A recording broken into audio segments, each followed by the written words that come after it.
My dad denied my raise for 3 years, even though I was running the entire company and made my golden brother, the CEO, 2 weeks after his graduation, so I started consulting for his competitor.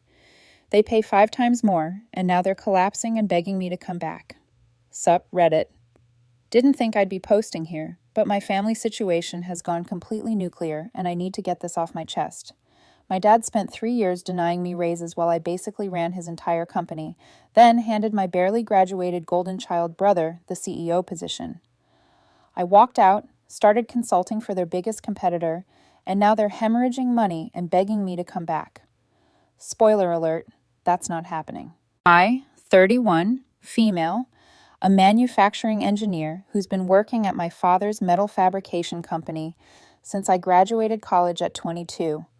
My younger brother, Tyler, 26, male, just graduated 2 weeks ago. Took him 6 years to finish his business degree because he changed majors 3 times and failed enough classes that he had to retake them. Meanwhile, I graduated in 4 years with honors in mechanical engineering, passed my PE exam on the first try, and have been the backbone of Dad's company ever since. Let me paint you a picture of my family dynamic. Dad owns a mid-sized metal fabrication company in Ohio, started it 30 years ago, built it from nothing. I respect that grind. What I don't respect is how he's treated me versus Tyler our entire lives. Classic golden child situation where Tyler could do no wrong and I could do no right. Growing up, Tyler was the kid who got new bikes and video game consoles for Christmas, while I got practical gifts like clothes and school supplies. Tyler got his first car bought outright at 16, a nearly new Honda Civic. I had to work all summer at a hardware store and save every penny to buy a beat-up truck with 180,000 miles on it. When Tyler totaled that Civic 2 years later driving drunk, Dad bought him another one. No consequences, no questions asked. When I asked Dad why Tyler got everything handed to him, I got the classic life isn't fair daughter speech. But apparently life was plenty fair for Tyler. Sports equipment, expensive clothes, spring break trips, Tyler got it all. I learned real quick that the way to get anything from Dad was to work for it. So that's what I did. I worked my ass off in high school, got a full ride to Ohio State for engineering. Tyler barely graduated high school, went to community college first because his grades weren't good enough for a 4-year school, then transferred to a state university where he proceeded to party his way through a 6-year undergraduate degree on Dad's dime. Dad paid his tuition, his rent, his car, everything. Meanwhile, my full ride still required money for housing and food, which I covered by working part-time at a machine shop. The favoritism didn't stop when we became adults. It got worse. When I graduated and started working for Dad's company, I thought finally, I could prove my worth. I started as a junior engineer making $45,000 a year. Not great for an engineer with a degree, but it was family business, and Dad promised me opportunities to grow. I believed him because I was naive and still wanted his approval. I jumped in with both feet, learned every machine in that shop, spent nights redesigning workflows to improve efficiency, studied lean manufacturing principles, and Six Sigma methodology on my own time. Within 6 months, I'd reduced our scrap rate by 23% and cut production time on our most common parts by 15%. That translated to about $300,000 in annual savings for a company, pulling in roughly $8 million a year in revenue. Dad's response to my first annual review: "Good work, keep it up. No raise, no bonus, just a pat on the back." Year 2, I developed a new process for our aluminum extrusion line that increased capacity by 30% without additional capital investment. Designed and implemented a quality control system that virtually eliminated customer complaints. We landed 2 major contracts specifically because clients were impressed by our quality metrics and delivery times, both things I'd personally overhauled. Our revenue jumped to $10.5 million. Annual review time. Really proud of what you're doing here, but we need to watch expenses right now, maybe next year. Still making $45,000. I asked about at least matching market rate for engineers with my experience. Dad said family business meant sometimes making sacrifices. Meanwhile, Tyler was in college posting Instagram stories from bars and music festivals, failing Intro to Business Economics for the second time. Year 3. our company landed the biggest contract in its history, a $2.3 million deal with an automotive supplier. I wrote the proposal. I designed the custom tooling. I project managed the entire thing from start to finish. We delivered ahead of schedule and under budget. The client was so impressed they signed a 3-year extension worth another $7 million total. I also trained 3 new engineers Dad hired, upgraded our CAD systems, and spent 6 months negotiating with suppliers to reduce our material costs by 12%. Revenue hit $122.8 million. Annual review. You're really valuable to this company. Essential, really. I asked for a raise to $65,000, still below market rate, but closer. Dad hemmed and hawed, said cash flow was tight because of expansion costs, then suggested that if I really needed more money, maybe I should cut back on frivolous spending. I lived in a 1-bedroom apartment and drove a 10-year-old truck. My frivolous spending was a gym membership and occasionally buying lunch instead of packing it. But sure, Dad, I was the problem.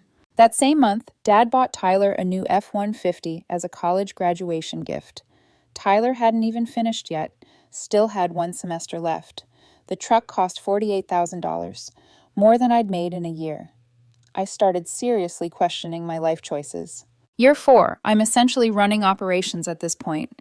Dad's in his early 60s and semi-retired, spending most of his time golfing and traveling with Mom. The company is humming along at peak efficiency.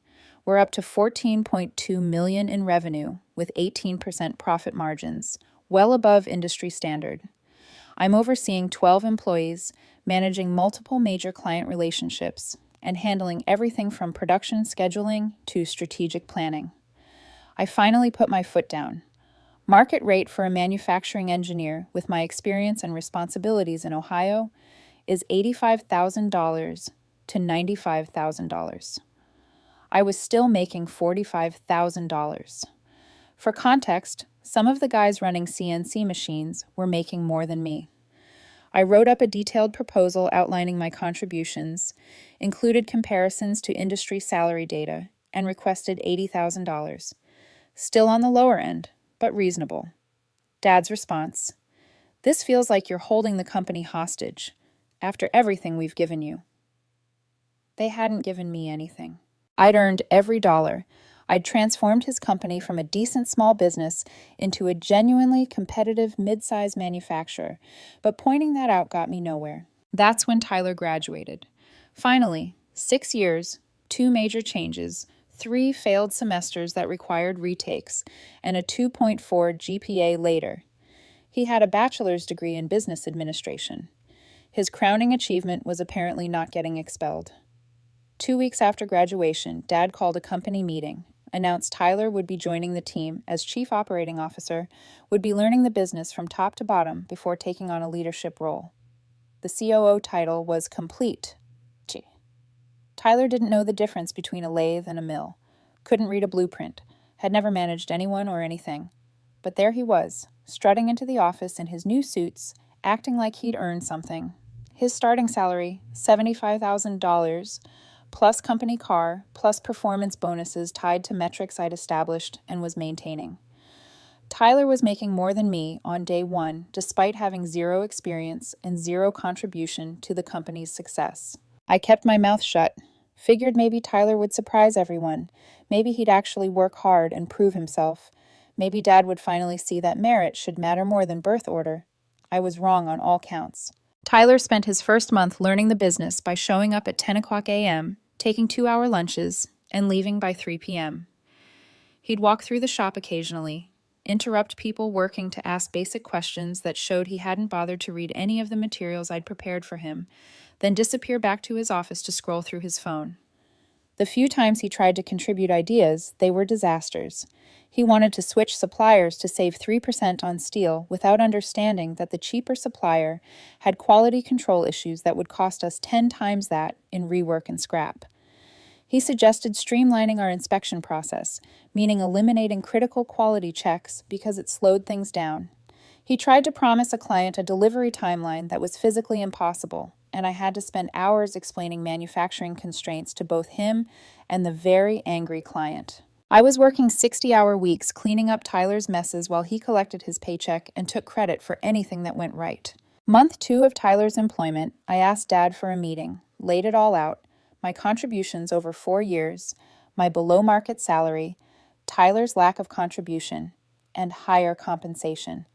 I requested $80,000 again, which was $5,000 less than Tyler was making, despite my 4 years of experience and proven results. Dad's response: Tyler needs time to find his footing. You need to be patient and supportive. This is about family legacy.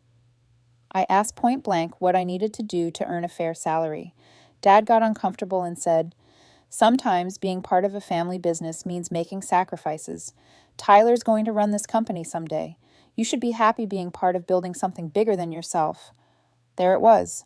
Tyler's leadership role wasn't some distant future plan. It was already decided. I could work myself to death improving the company, but Tyler would inherit the kingdom I'd built. That night, I updated my resume for the first time in 4 years. 3 weeks later, Dad called another company meeting. My stomach dropped before he even started speaking because I knew what was coming. Tyler was being promoted to CEO. Dad would remain chairman, but Tyler would handle day-to-day operations and strategic direction. Tyler had worked there for exactly 2.5 months. He still couldn't explain what half our machines did. He'd yet to successfully complete a single project or initiative. His strategic direction consisted of implementing Pizza Fridays and suggesting we get a company ping pong table. But there he stood, grinning, while Dad talked about fresh perspectives and new generation leadership and carrying on the family legacy. Not once did Dad mention the 4 years I'd spent transforming the company. Not once did he acknowledge my contributions. After the meeting, several employees came to me privately. They were worried. They knew Tyler was incompetent. They knew I was the one actually running things. They wanted to know what this meant for them. I told them I'd let them know soon.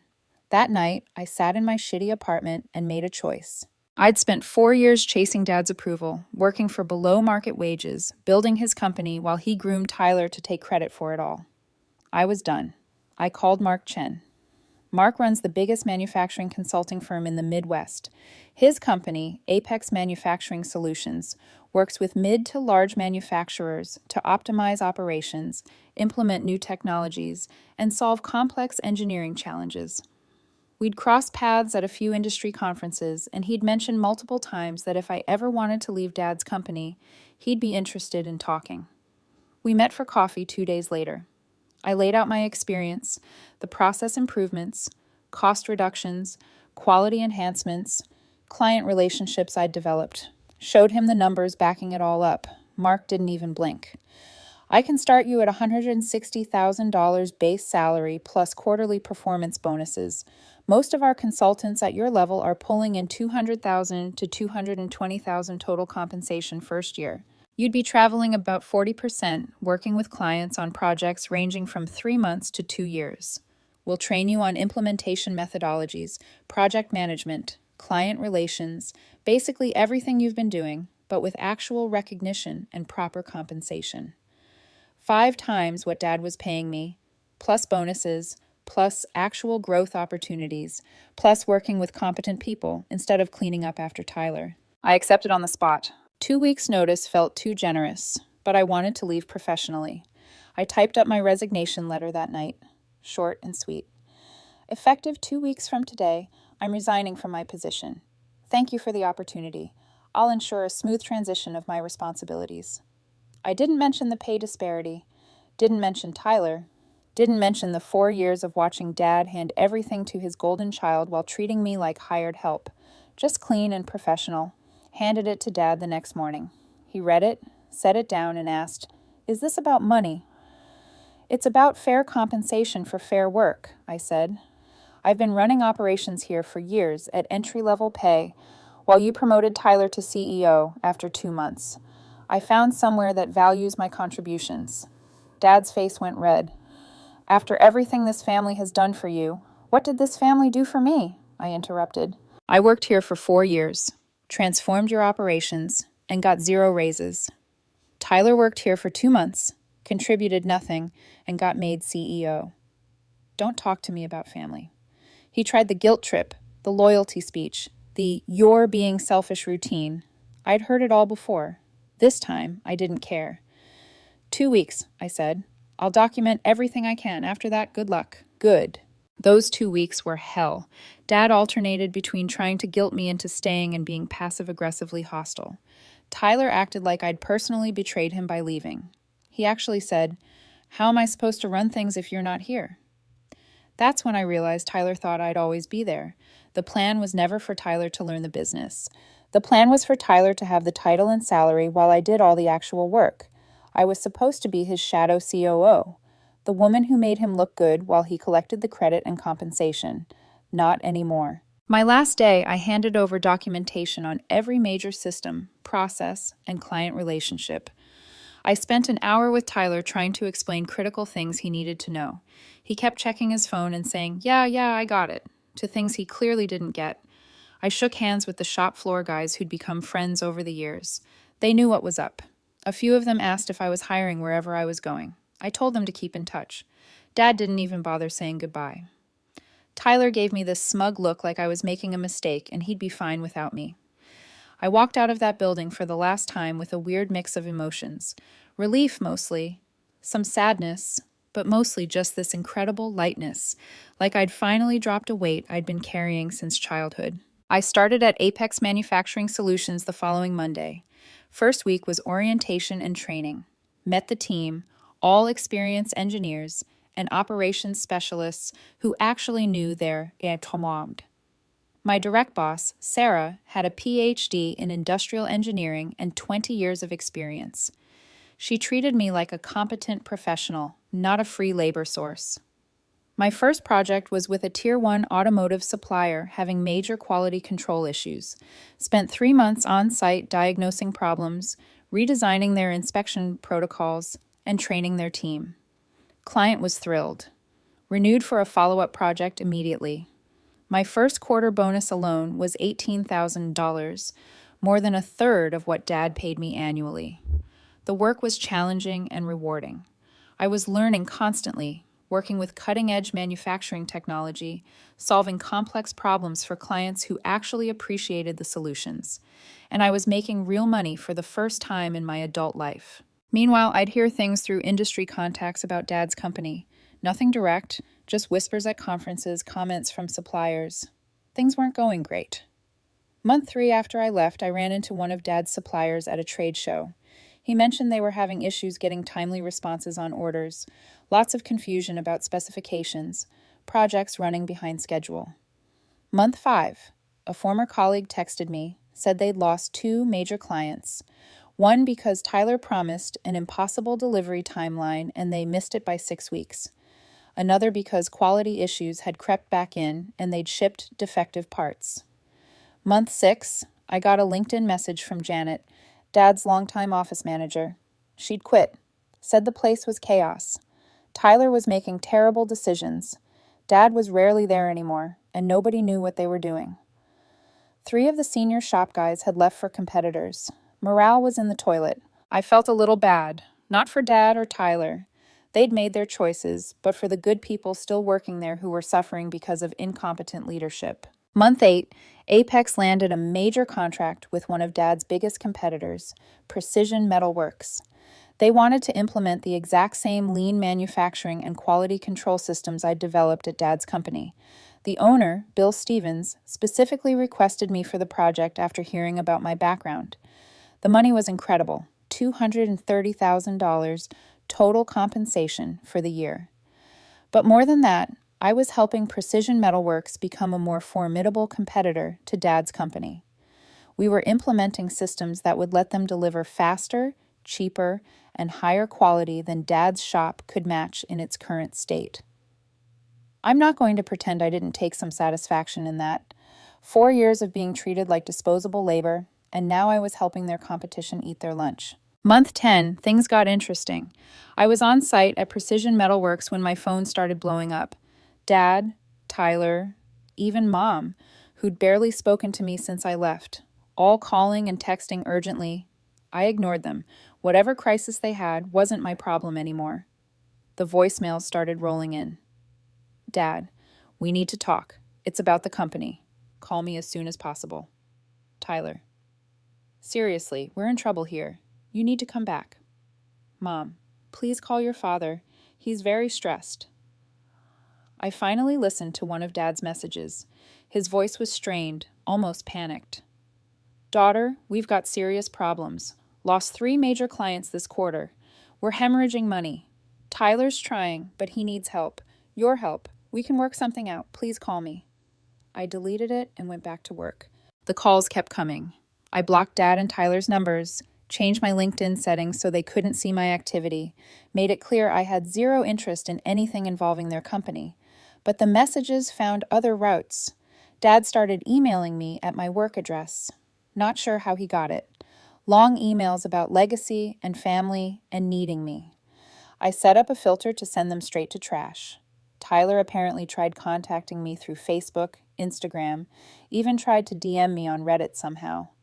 All blocked. Mom tried the emotional manipulation route, called me crying about how Dad was having chest pains from stress and this was killing him. Said Tyler was working 18-hour days trying to keep things together.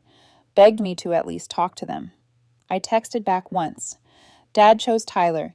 He chose to underpay me for 4 years while grooming Tyler to take over. This is the consequence of that choice. I'm not fixing their mistakes. Month 11, Janet messaged me again. Said the company was in real trouble. They'd burned through most of their cash reserves. The bank was getting nervous about their line of credit. They'd laid off 6 people. Rumors of bankruptcy were circulating. Tyler had apparently tried to implement some efficiency improvements that backfired spectacularly, cut corners on quality control to save money, resulted in a massive recall, and destroyed their reputation with 2 major clients. He'd also pissed off their best suppliers by demanding payment terms they couldn't support. So now they were paying premium prices for materials. Everything I'd built, Tyler had systematically dismantled in less than a year. Part of me felt vindicated. They treated me like homage, assumed Tyler could just step into my role without any of my skills or knowledge. And now they were learning exactly how much I'd been holding that company together. But I also felt sad for the good people still there. The machinists who'd trained me when I first started. The shop foremen who'd always treated me with respect. They didn't deserve to lose their jobs because Dad and Tyler were incompetent. Still not my circus anymore, not my monkeys. Month 12, 1 year after I'd left, Bill at Precision Metalworks took me to lunch. Said he'd heard through the grapevine that my dad's company was struggling bad. Asked if I knew anything about a potential acquisition opportunity. I told him what I knew. Bill got this thoughtful look and said, "You know, if we acquired them, we'd need someone who knows that operation inside and out to integrate it properly. Someone who could salvage what's valuable and fix what's broken. Might be a VP level position. Probably $250,000 plus equity." The irony wasn't lost on me. I could potentially end up as VP of operations for the company that acquired Dad's business, would essentially be Dad's boss, and Tyler's, if he even kept his job after an acquisition. I told Bill I'd think about it.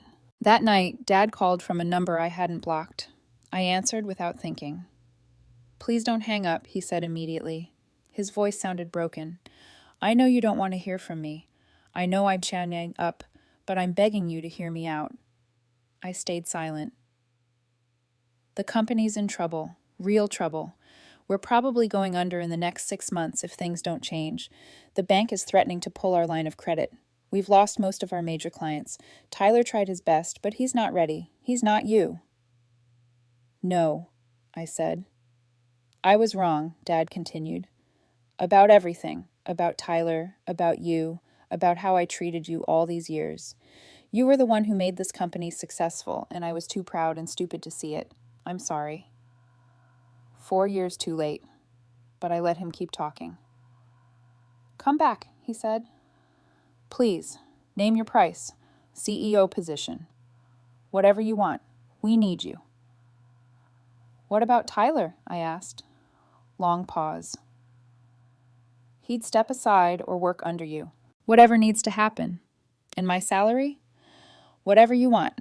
Seriously, I'll put it in writing. You'd be running everything." I thought about it for approximately 3 seconds. "No. Please. You had 4 years to pay me fairly, 4 years to treat me like a valued employee instead of cheap labor.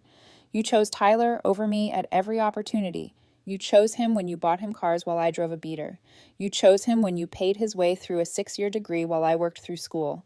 You chose him when you made him CEO after 2 months while denying me raises for 4 years. This is the consequence of those choices. I'm sorry. You're not sorry you treated me badly. You're sorry it didn't work out the way you planned. You're sorry Tyler couldn't magically do the job you assumed he could do because he's your favorite. You're sorry you're losing your company, but you're not actually sorry for how you treated me. I'm making $220,000 a year now. I love my job. I work with competent people who respect me. I have real opportunities for growth. Why the meg would I give that up to come back and save your company? Because it's family. Family is what you chose with Tyler. I'm just the daughter who worked there for 4 years. Good luck with your succession plan. I hung up. He called back immediately. I blocked the number. The next day, Tyler showed up at Precision Metalworks. Security called me because he was in the lobby demanding to see me. I went down. Tyler looked like lost weight, dark circles under his eyes, wearing a wrinkled suit that looked like he'd slept in it. You have to come back, he said.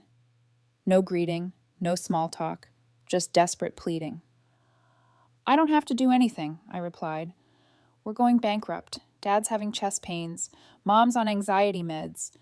The company's falling apart. I can't, his voice cracked. I can't do this. I don't know what I'm doing. Should have thought about that before you took a CEO job you weren't qualified for.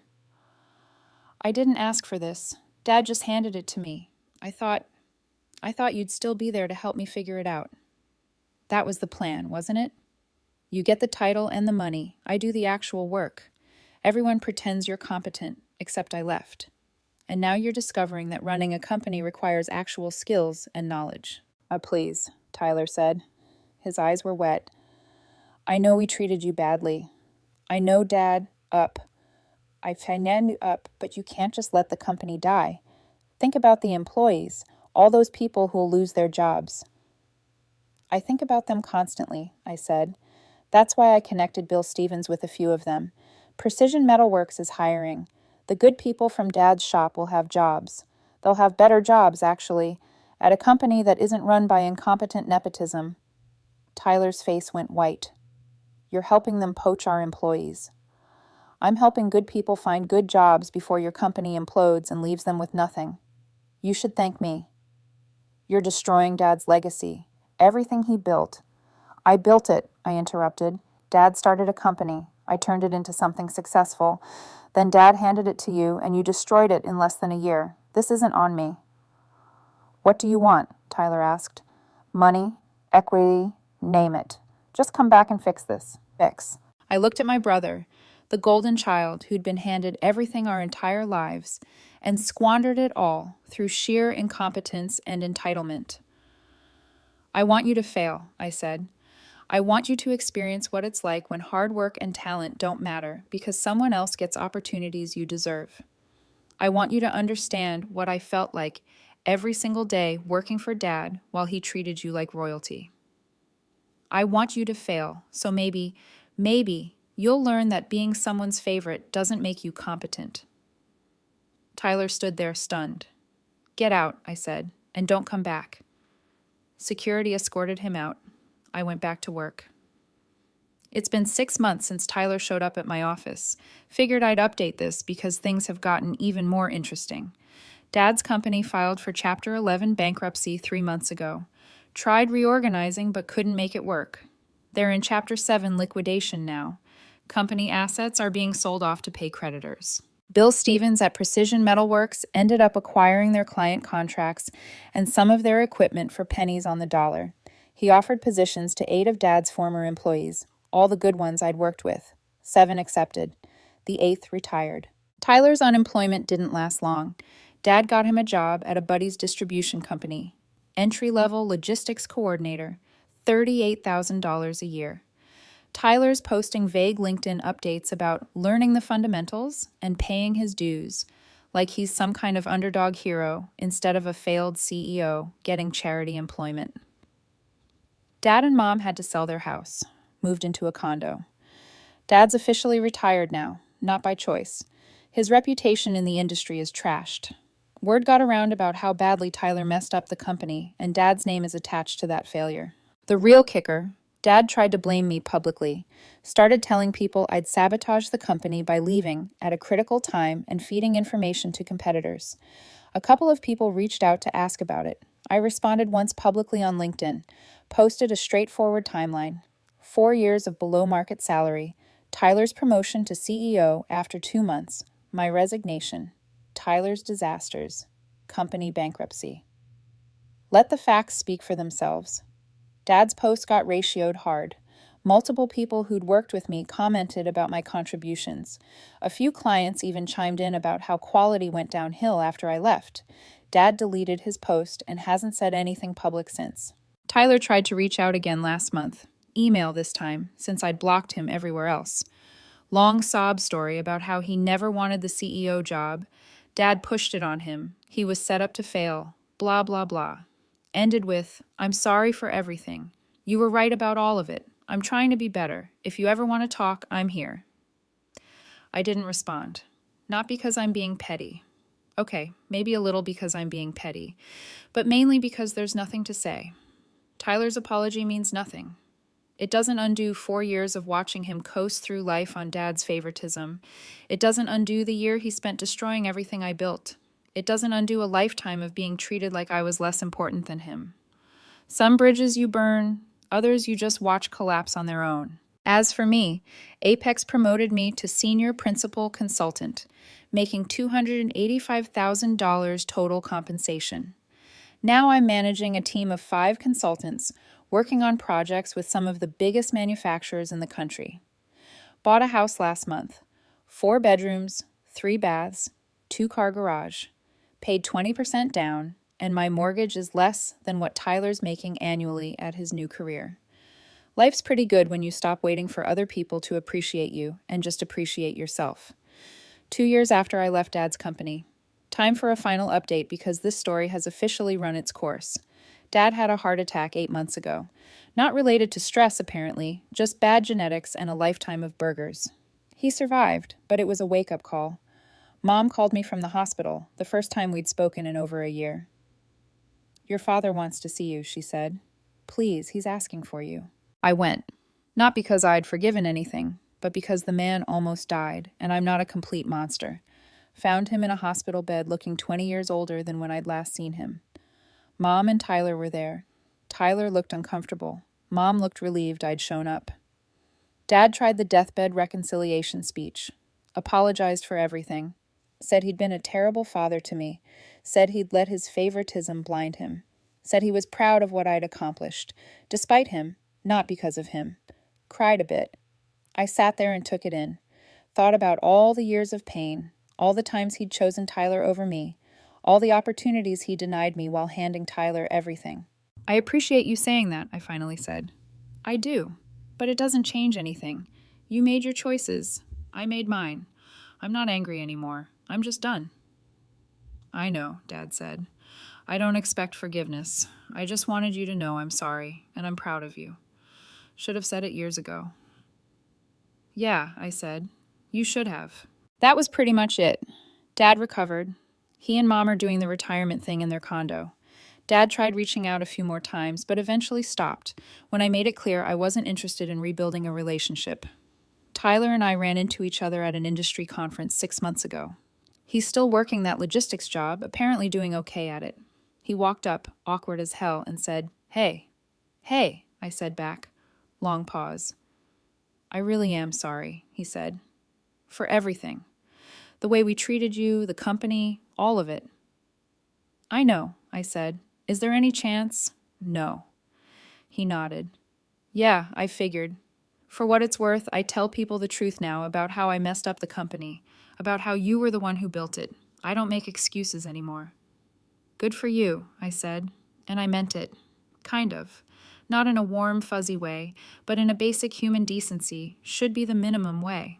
We didn't exchange numbers, didn't make plans to grab coffee or catch up, just nodded at each other and went our separate ways. I'm 33 now, senior principal consultant at Apex, making $340,000, and engaged to Oliver, a project director I met through work. He's brilliant, grounded, and treats me like an equal partner.